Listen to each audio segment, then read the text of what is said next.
उत्तर पूर्व, अद्भुत, रोमांचक और मनोहारी, उसकी छटा को समेटती रेडियो डायरी, जिसके पन्ने खुलते हैं हर रविवार शाम 5:30 बजे गोल्ड पर। पूर्वोत्तर डायरी। सभी श्रोताओं को नमस्कार। पूर्वोत्तर डायरी के इस नए अंक में आप सभी का स्वागत है। हर रविवार शाम 5:30 बजे इस कार्यक्रम में हम मिलते हैं और पूर्वोत्तर राज्यों की झलक आपके लिए लेकर आते हैं। आज फिर इस कार्यक्रम में हम पूर्वोत्तर राज्यों की रंगारंग संस्कृति से आपको परिचित करवाने के लिए हम उपस्थित हैं। आपके साथ मैं हूं कमल कुमार प्रजापति। पूर्वोत्तर डायरी।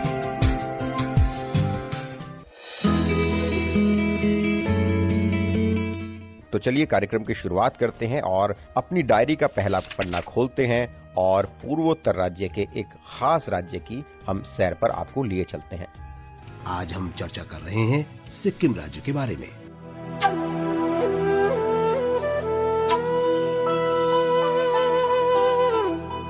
सिक्किम भारत के पूर्वोत्तर भाग में बसा एक समृद्ध संस्कृति और विविधता वाला राज्य है। यहाँ की संस्कृति, परंपराएं, विविधता और पर्यटन का आकर्षण पर्यटकों को अपनी ओर बरबस खींच लेता है। आइए ले चलते हैं आपको सिक्किम की इस अद्भुत यात्रा पर।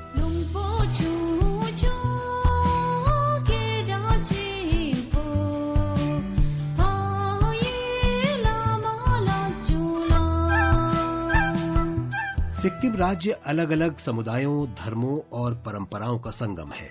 यहाँ मुख्य रूप से लेप्चा, भूटिया और नेपाली समुदाय निवास करते हैं, जो सदियों से अपनी सांस्कृतिक धरोहर को संजोए हुए हैं। लेप्चा समुदाय, जिन्हें राज्य का मूल निवासी माना जाता है, प्रकृति पूजक रहे हैं। भूटिया समुदाय तिब्बती मूल के हैं और बौद्ध धर्म के अनुयायी हैं, जबकि नेपाली समुदाय में हिंदू और बौद्ध दोनों धर्मों के अनुयायी शामिल हैं।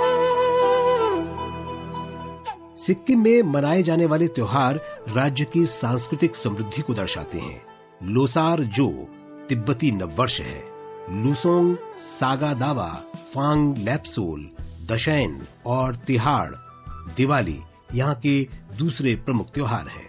इन उत्सवों के दौरान पारंपरिक नृत्य, संगीत और धार्मिक अनुष्ठान आयोजित किए जाते हैं, जो राज्य की सांस्कृतिक विविधता को प्रस्तुत करते हैं।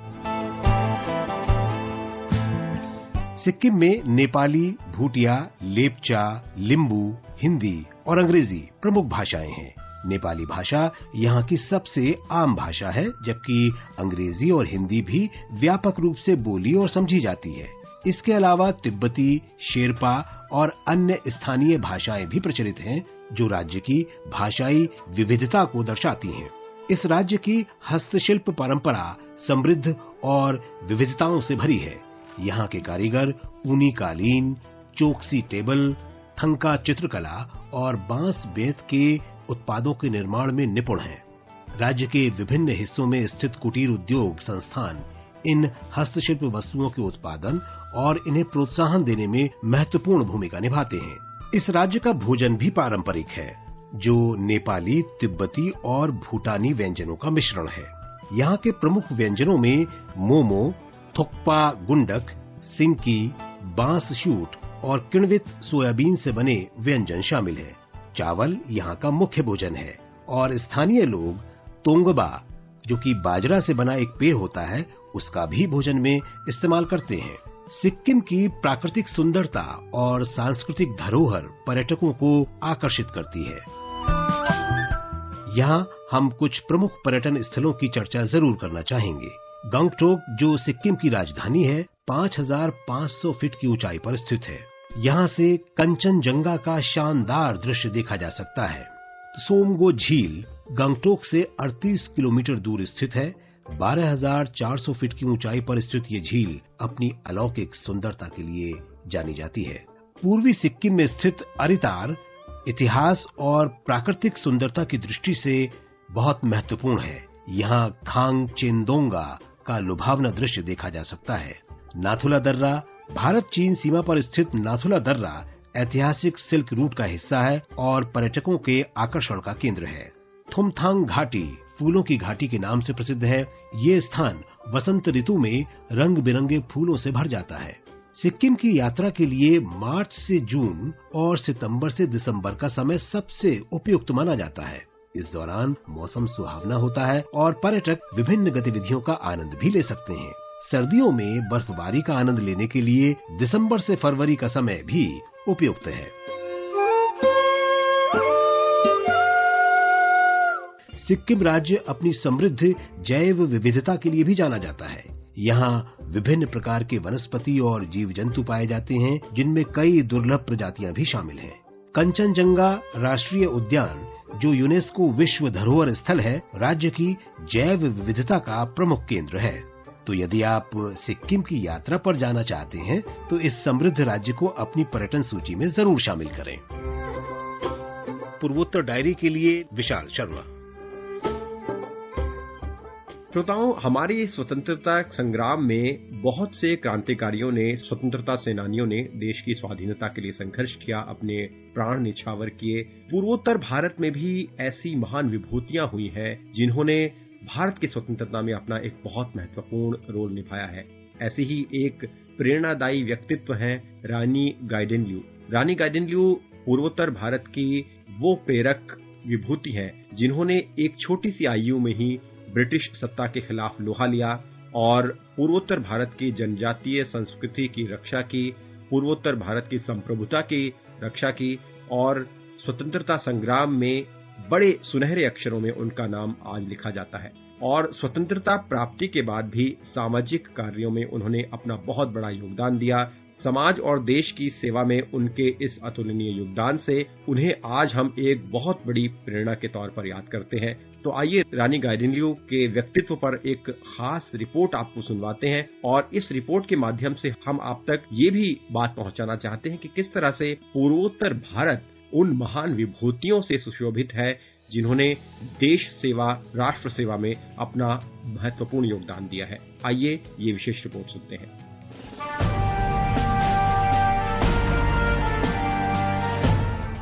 भारत की स्वतंत्रता संग्राम की लंबी यात्रा में असंख्य वीरों और वीरांगनाओं ने अपना जीवन देश के नाम समर्पित कर दिया।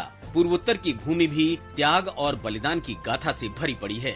यह क्षेत्र न केवल अपनी प्राकृतिक सुंदरता और सांस्कृतिक विविधता के लिए जाना जाता है, बल्कि यहाँ के लोगों में देशभक्ति की गहरी भावना हमेशा से रही है। इन्हीं में से एक थी रानी गाइडिनल्यू, जिन्होंने अपने साहस, नेतृत्व और अटूट विश्वास से ब्रिटिश शासन को चुनौती दी और पूर्वोत्तर की जनता में स्वाधीनता की चेतना जगाई।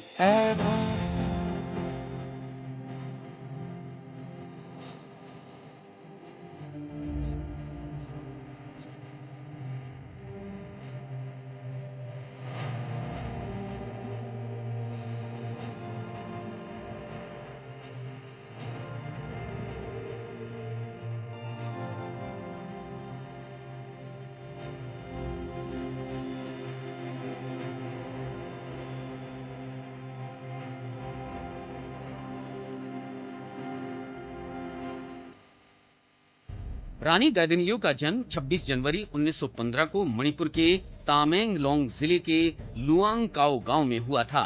वे जेलियांगरोंग जनजाति से थीं, जो नागालैंड, मणिपुर और असम के कुछ हिस्सों में निवास करती है। बचपन से ही उनमें अद्भुत जिज्ञासा, तेज बुद्धि और नेतृत्व के गुण थे। उन्होंने अपने समुदाय के धार्मिक और सामाजिक सुधारक जादोनांग से प्रेरणा ली। जादोनांग उस समय ब्रिटिश शासन के विरोध में एक आंदोलन चला रहे थे। इसका उद्देश्य था अपनी भूमि, अपनी संस्कृति और अपनी आस्था की रक्षा करना। वर्ष 1931 में जब ब्रिटिश सरकार ने जादोनांग को देशद्रोह के आरोप में फांसी दे दी, तब मात्र 16 वर्ष की आयु में गाइडिनल्यू ने उस अधूरे आंदोलन को आगे बढ़ाने का संकल्प लिया। उन्होंने अपने क्षेत्र के युवाओं और ग्रामीणों को संगठित किया और हेरेका आंदोलन की अगुवाई की।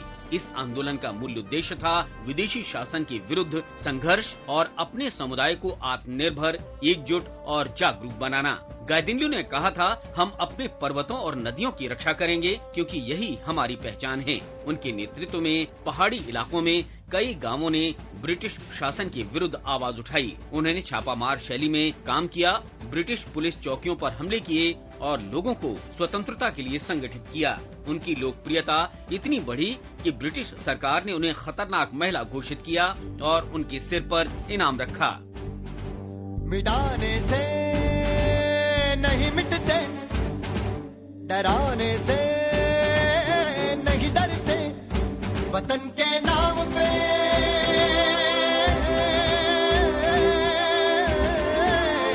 वतन के नाम पे हम सर कटाने से नहीं डरते। 1932 में रानी गाइदिन्ल्यू को गिरफ्तार कर लिया गया। उस समय वे केवल 17 वर्ष की थीं। अंग्रेजी सरकार ने उन्हें आजीवन कारावास की सजा सुनाई। वे नागालैंड, गुवाहाटी और फिर आइजोल की जेलों में रखी गयीं। कारागार की कठिन परिस्थितियों में भी उनका मनोबल कभी नहीं टूटा। उन्होंने अपने साथियों को संदेश भेजा कि स्वतंत्रता की लड़ाई जारी रखनी चाहिए। महात्मा गांधी ने रानी गाइदिन्ल्यू के साहस और नेतृत्व की प्रशंसा करते हुए उन्हें भारत की बेटी कहा था, जबकि पंडित जवाहरलाल नेहरू ने उन्हें रानी की उपाधि दी थी। यही कारण है कि वे बाद में रानी गाइदिन्ल्यू के नाम से प्रसिद्ध हुईं। 1947 में जब भारत स्वतंत्र हुआ तब वे रिहा की गयीं। उस समय उन्होंने कहा था कि स्वतंत्रता केवल दिल्ली या मुंबई तक सीमित नहीं है, बल्कि उसे हर गांव और हर पहाड़ी तक पहुंचना चाहिए। उन्होंने जीवन के शेष वर्ष अपने समाज के उत्थान में लगाए। वे पूर्वोत्तर की पहाड़ियों में घूम कर लोगों को शिक्षा, एकता और आत्मनिर्भरता का संदेश देती रहीं। वे सदैव कहती थीं, हम भारतीय हैं और भारत ही हमारी मातृभूमि है।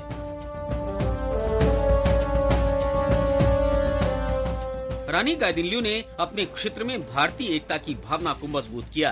उन्होंने उस समय भी भारत के साथ जुड़ाव की वकालत की, जब कुछ शक्तियां पूर्वोत्तर को अलग पहचान देने की बात करती थीं। वे दृढ़ता से कहती थीं कि भारत एक है और उसका हर हिस्सा समान रूप से महत्वपूर्ण है।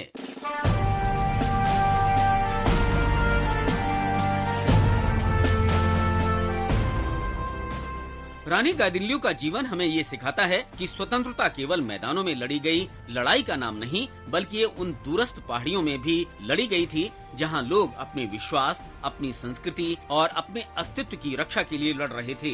वे पूर्वोत्तर की महिलाओं के लिए एक आदर्श बन गयीं। उन्होंने ये साबित किया कि नारी शक्ति किसी भी परिस्थिति में देश की रक्षा के लिए आगे आ सकती है। पूर्वोत्तर भारत ने ऐसे कई स्वतंत्रता सेनानी दिए हैं जिन्होंने इतिहास में अमर स्थान पाया। असम की कनकलता बरुआ ने तिरंगा थामे गोली खाई। मणिपुर की येशेमना पारमबुला ने अंग्रेजों के खिलाफ जन आंदोलन चलाया। नागालैंड के जादोनांग ने विदेशी शासन को ललकारा और अरुणाचल प्रदेश के मोमिन राय जैसे योद्धाओं ने अपने प्राणों की आहुति दी।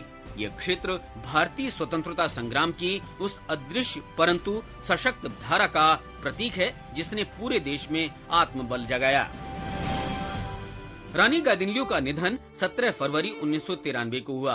वे लगभग 78 वर्ष की थीं। भारत सरकार ने उनके योगदान को सम्मानित करते हुए 1996 में उनके नाम पर एक डाक टिकट जारी किया। मणिपुर और नागालैंड में उनके नाम से कई स्मारक और संग्रहालय स्थापित किए गए हैं।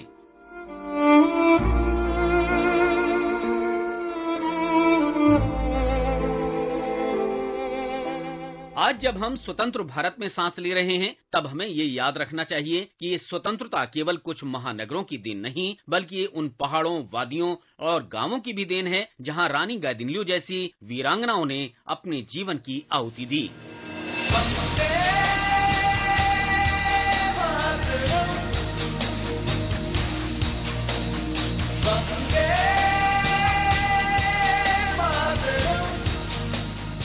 रानी गाइदिन्ल्यू की गाथा हमें ये संदेश देती है कि स्वाधीनता का अर्थ केवल विदेशी शासन से मुक्ति नहीं, बल्कि अपनी संस्कृति, अपनी पहचान और अपने आत्मसम्मान की रक्षा भी है। उन्होंने हमें ये सिखाया कि चाहे परिस्थितियां कितनी भी कठिन क्यों न हो, सत्य और स्वतंत्रता के लिए संघर्ष कभी रुकना नहीं चाहिए। आज भी जब पूर्वोत्तर की घाटियों में हवा चलती है तो ऐसा लगता है जैसे वो रानी गाइदिन्ल्यू की आवाज को लेकर आती हो। स्वतंत्रता का दीप जलता रहे, चाहे आंधियां कितनी भी प्रचंड क्यों न हो। पूर्वोत्तर डायरी के लिए मैं मुकेश कुमार।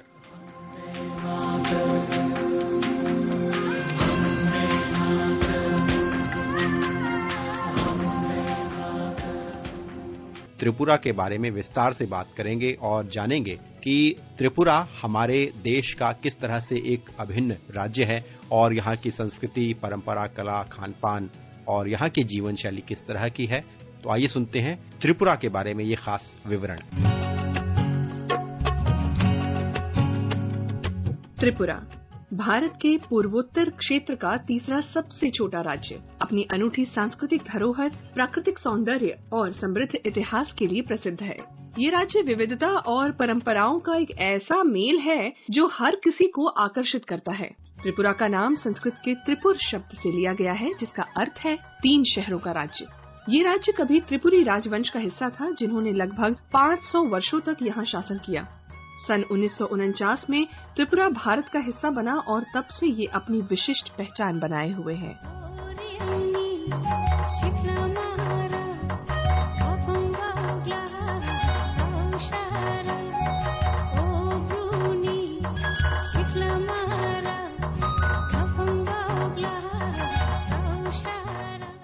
त्रिपुरा की पहचान यहाँ की आदिवासी जनजातियों से भी जुड़ी है।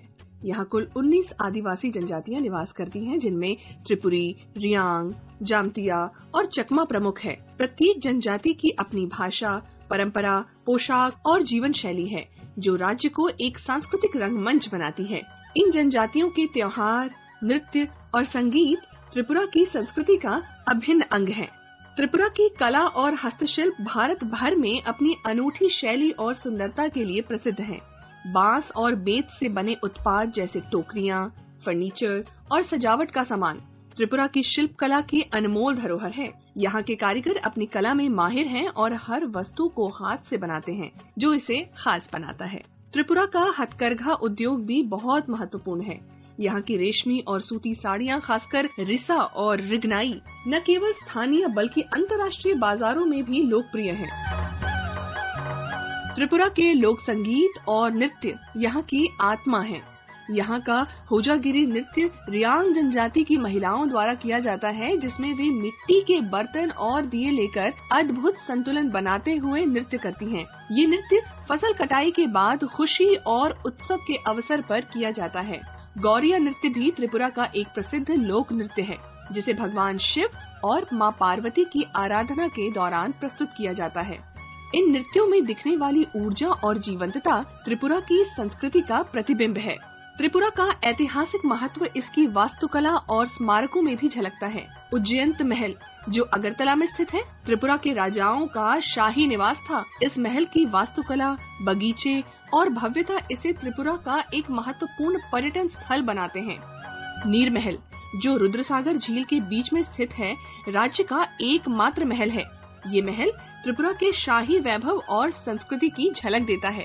त्रिपुरा का प्राकृतिक सौंदर्य इसे स्वर्ग के समान बना देता है। यहाँ के घने जंगल, पहाड़ियाँ और झरने प्रकृति प्रेमियों के लिए एक आदर्श स्थान है। सिपाही जला वन्यजीव अभयारण्य और रोवा वन्यजीव अभयारण्य जैसे स्थान पर्यटकों को अपनी ओर आकर्षित करते हैं। इन अभयारण्यों में पक्षियों और जानवरों की दुर्लभ प्रजातियां देखी जा सकती हैं। इसके अलावा उनाकोटी एक रहस्यमय स्थल है, जहां पहाड़ियों पर विशाल शिव मूर्तियां और शिलालेख हैं। इनका ऐतिहासिक और धार्मिक महत्व है और ये स्थान श्रद्धालुओं और पर्यटकों दोनों के लिए खास है।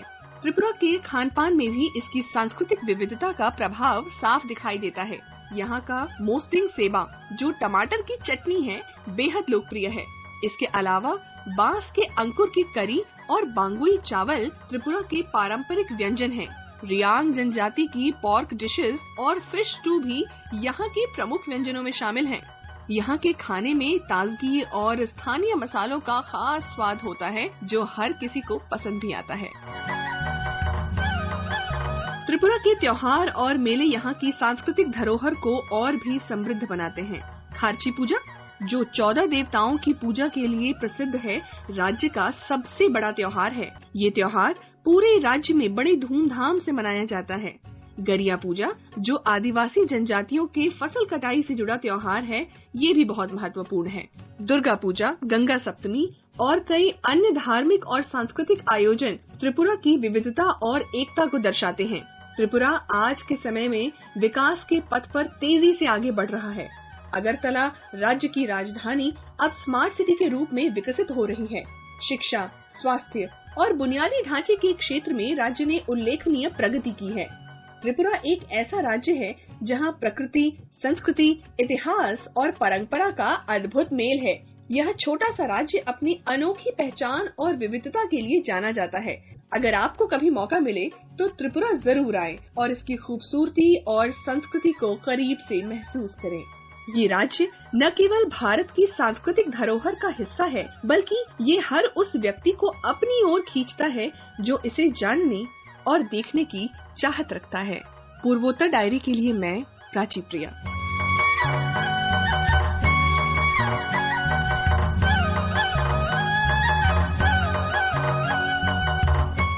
पूर्वोत्तर राज्यों के खेलों का इतिहास बहुत पुराना है। आप सभी जानते हैं कि मणिपुर में खेला जाने वाला पोलो शताब्दियों से मणिपुर में खेला जाता रहा है और आज भी इसे इस राज्य में खेलने की परंपरा है। इसी तरह से तमाम ऐसे खेल हैं जो पूर्वोत्तर राज्यों की विभिन्न जनजातियों द्वारा आज भी खेले जाते हैं और पूर्वोत्तर राज्यों के खिलाड़ियों ने राष्ट्रीय और अंतर्राष्ट्रीय स्तर पर भारत का परचम लहराया है। बहुत सारे पदक हमारे देश के लिए उन्होंने जीते हैं।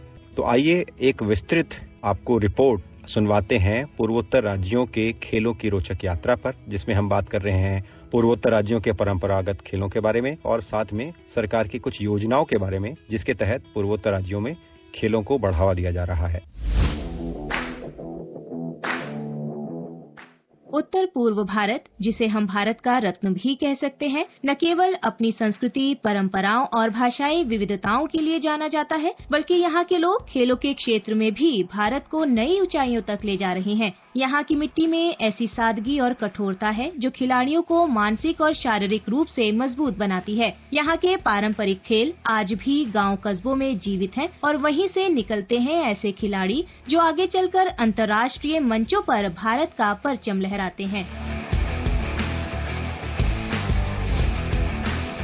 पूर्वोत्तर भारत के 8 राज्यों असम, अरुणाचल प्रदेश, मणिपुर, मेघालय, मिजोरम, नागालैंड, त्रिपुरा और सिक्किम में विविध पारंपरिक खेल देखने को मिलते हैं जो स्थानीय संस्कृति, त्योहारों और जीवन शैली से गहराई से जुड़े हैं। असम में पारंपरिक खेलों का प्रमुख उदाहरण है दोंधी बियो, जो 2 टीमों के बीच खेले जाने वाला एक तेज गति वाला खेल है। वहीं कबड्डी और गिल्ली डंडा जैसे खेल ग्रामीण क्षेत्रों में लोकप्रिय हैं। मणिपुर का सबसे प्रसिद्ध पारंपरिक खेल है सगोल कांगजेई, जिसे आधुनिक पोलो का प्रारंभिक रूप माना जाता है। यहाँ के लोग सदियों से इस घुड़सवारी खेल को खेलते आए हैं। इसी राज्य से पोलो का अंतर्राष्ट्रीय सफर शुरू हुआ। थांगता और सरित सरक मणिपुर के पारंपरिक मार्शल आर्ट्स हैं, जिनमें शारीरिक क्षमता, लयबद्धता और मानसिक संतुलन की जरूरत होती है। यूबी लकपी मणिपुर का एक पारंपरिक खेल है जो रग्बी जैसा होता है, लेकिन इसमें तेल से लिप्त नारियल का उपयोग गेंद की तरह किया जाता है। ये खेल खासकर त्योहारों पर खेला जाता है और इसके पीछे धार्मिक महत्व भी है। मेघालय में जटरा और वाईकुपर जैसे पारंपरिक खेल देखे जाते हैं जो पारंपरिक समुदायों के बीच आपसी सहयोग और संतुलन को बढ़ावा देते हैं। यहाँ आर्चरी यानी तीरंदाजी बहुत लोकप्रिय है, विशेषकर तेरशिला नामक खेल जिसमें दैनिक जीवन की कुशलता झलकती है। मिजोरम में इंटर विलेज फुटबॉल टूर्नामेंट आज भी पारंपरिक गौरव का विषय रहता है। ग्रामीण क्षेत्रों में किट्टल और सुकपेक जैसे खेल खेले जाते हैं, जिनमें शरीर के लचीलेपन और तीव्रता की परीक्षा होती है।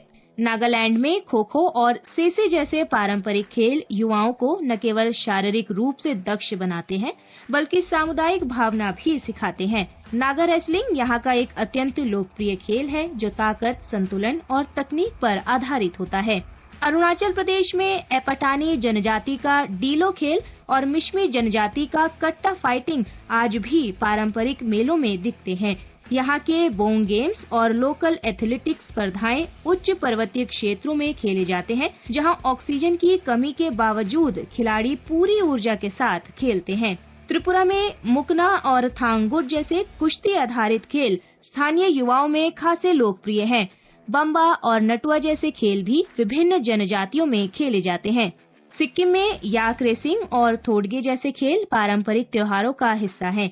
सिक्किम की ऊंचाई और कठोर मौसम के बीच ये खेल खिलाड़ियों की मानसिक और शारीरिक क्षमता की परीक्षा लेते हैं।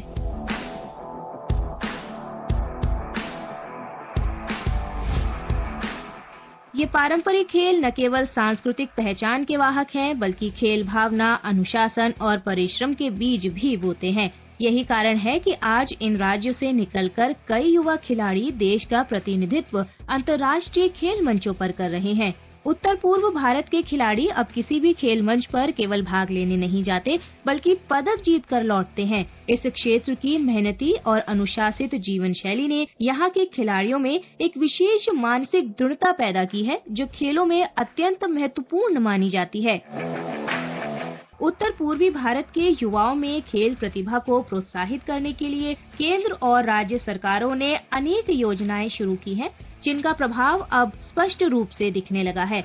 सबसे पहले बात करते हैं केंद्र सरकार की खेलो इंडिया योजना की, जिसकी शुरुआत 2018 में की गई थी। इस योजना का उद्देश्य स्कूली और कॉलेज स्तर पर खिलाड़ियों की पहचान करना और उन्हें प्रशिक्षण, पोषण, कोचिंग और आर्थिक सहायता उपलब्ध कराना है। इस योजना के अंतर्गत मणिपुर, असम, मिजोरम, नागालैंड और अरुणाचल प्रदेश में खेलो इंडिया केंद्र खोले गए हैं। अकेले मणिपुर में 2023 तक 30 से अधिक खेलो इंडिया केंद्र खोले जा चुके हैं। टारगेट ओलंपिक पोडियम स्कीम के तहत कई उत्तर पूर्वी खिलाड़ियों को सीधे आर्थिक सहायता मिल रही है। मीराबाई चानू, लवलीना बोरगोहेन और जेरेमी लाल रिनुंगा जैसे खिलाड़ी इस योजना से लाभान्वित हो चुके हैं।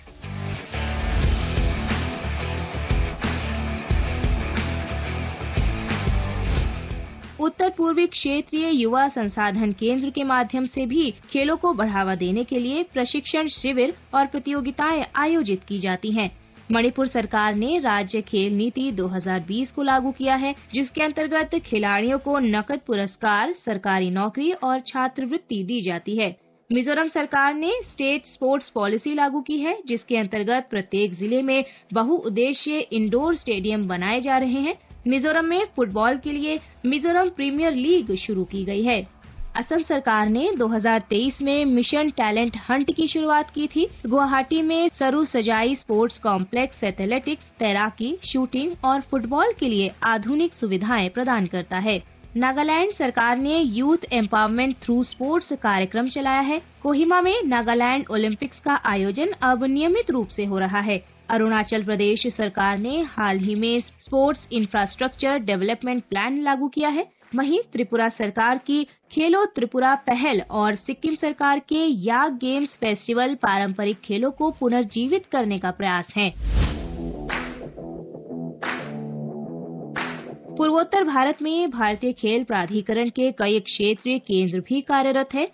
इम्फाल और गुवाहाटी के केंद्र वेट लिफ्टिंग, मुक्केबाजी और फुटबॉल के लिए प्रमुख माने जाते हैं। जहां एक ओर संसाधन सीमित है, वहीं दूसरी ओर लगन असीमित है। यही कारण है कि भारत की खेल नीति में अब उत्तर पूर्व एक केंद्रीय स्थान ले चुका है। पूर्वोत्तर डायरी डेस्क के लिए सरफिरोजी।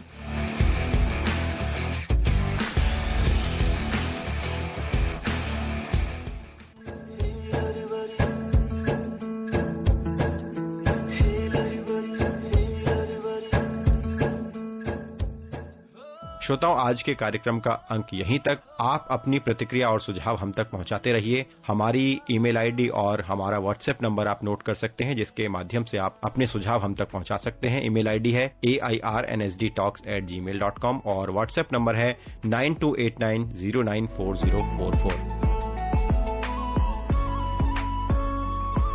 अगले सप्ताह पूर्वोत्तर भारत की कुछ और झलकियों के साथ हम आपके बीच होंगे। पूर्वोत्तर डायरी कार्यक्रम के एक नए अंक में हमें अनुमति दें। नमस्कार।